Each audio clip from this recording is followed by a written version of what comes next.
राजारामांनी छत्रपती शिवाजी महाराजांचं मंदिर या ठिकाणी बांधलं. त्यानंतर त्याची देखभाल सतपाल कुटुंबीय करते.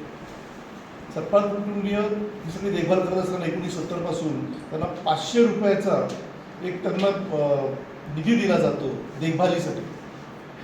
1970 मध्ये 500 रुपये कदाचित भरपूर चांगले असतील किंवा 250 रुपये दिले जात होते. त्यावेळी त्या ठिकाणी सगळ्या गोष्टी होत होत्या. परंतु आता देखील एवढ्या वर्षानंतर ज्यावेळी 500 रुपयाला तेवढी मोठी किंमत राहिली नाही किंवा 250 रुपयाला किंमत राहिली नाही, आता त्यांना जो निधी दिला जातो हा केवळ 5,500 रुपये दिला जातो. आणि या 5,500मध्ये मंदिराची देखभाल करणं आणि त्याच्या व्यतिरिक्त इतर सगळे जे काही कार्यक्रम आहेत ते कार्यक्रम त्या ठिकाणी करणं त्यांना पॉसिबल होत नाही. या बाबतीमध्ये वेळोवेळी अनेक लोकांनी या सगळ्या गोष्टींच्या बाबतीमध्ये तिथे येऊन वचनं दिली. काही लोकांनी तिथे येऊन त्या मंदिरासाठी आणि त्या सिंधुदुर्ग किल्ल्यासाठी निधी द्यायचं देखील कबूल केलं. परंतु असा निधी आजपर्यंत कधीही कोणीही दिलेला नाही. त्याच्यानंतर मला छत्रपती शिवाजी महाराजांचं नाव घेऊन महाराष्ट्रामध्ये बरेच लोकांनी आमदार झाले, नगरसेवक झाले, मंत्री झाले, मुख्यमंत्री झाले. परंतु आज तागायत छत्रपती शिवाजी महाराजांच्या मंदिराच्या बाबतीमध्ये मात्र त्या लोकांची भूमिका जी आहे ही काही व्यवस्थित वाटली नाही. गेल्या काही दिवसापासून काही टी व्हीवरती, काही चॅनल्सवरती आणि काही वृत्तपत्रांमध्ये या बाबतीतल्या बातम्या आल्या की छत्रपती शिवाजी महाराजांच्या मंदिराच्या बाबतीमध्ये जी काही देखभाल केली जाते त्यासाठी व्यवस्थित निधी शासन पुरवत नाही आहे किंवा त्याची योग्य रीतीने देखभाल करण्यासाठी जो निधी पाहिजे तो पुरवला जात नाही. हा विषय सन्मान्य राजसाहेबांच्या कानावरती गेल्याच्या नंतर राजसाहेबांनी आम्हाला सांगितलं की तुम्ही स्वतः पर्सनली तिकडे जा, तिकडची पूर्ण माहिती घ्या.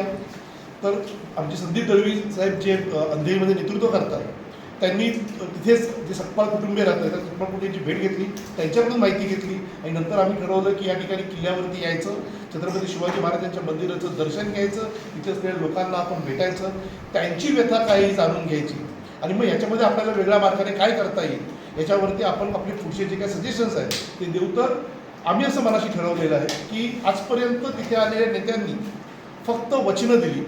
आम्ही आमच्या परीने जो काही निधी आज देता आला तो आम्ही आमच्या परीने आमच्या पक्षाच्या वतीने दिलेला आहे, ज्याच्यामध्ये उत्तरोत्तर वाढच होत राहील. येत्या काही दिवसामध्ये सन्मान्य राजसाहेबांच्याकडून सूचना घेऊन आम्ही शासनाकडे ही बाजू मांडण्याचा प्रयत्न करतो आहोत. थोड्या वेळापूर्वी संदीप दळवी तुम्हाला सांगितलं की इथे सह्यांची मोहीम आपल्याला चालू करायची की येणाऱ्या सध्याच्या शैक्षणिक सहली आहेत, इतर पर्यटक जे छत्रपती शिवाजी महाराजांनी बांधलेला किल्ला पाहायला येतात, तिकडे ते मंदिरामध्ये येतात, मंदिरामध्ये येऊन तिकडे नमस्कार करत असतील तर त्यांना देखील छत्रपती शिवाजी महाराजांनी केलेल्या कार्याची जाण असायला पाहिजे, त्यांना माहिती मिळायला पाहिजे. यासाठी आपण त्या ठिकाणी वेगळ्या पद्धतीने काहीतरी करता येईल का, एखादं म्युझियम त्या ठिकाणी उभं करता येईल का, या पद्धतीने शासनाकडे आम्ही एक निवेदन देणार आहोत. आम्ही त्यांना विनंती करणार आहोत की शासनाने सरकारच्या खर्चामधून या सगळ्या गोष्टी कराव्यात. जर का शासन या सगळ्या गोष्टी करायला कुठेतरी कमी पडलं तर महाराष्ट्र नवनिर्माण सेना लोकवर्गणीतून आणि स्वतःचा निधी घालून या सगळ्या बाबतींमध्ये या ठिकाणी मंदिरासाठी, देखभालीसाठी आणि तिकडे होत असलेल्या उत्सवांसाठी खर्चाची जबाबदारी उचलायची तयारी महाराष्ट्र नवनिर्माण सेनेने महाराष्ट्र नवनिर्माण सेना आम्ही दाखवत आहोत.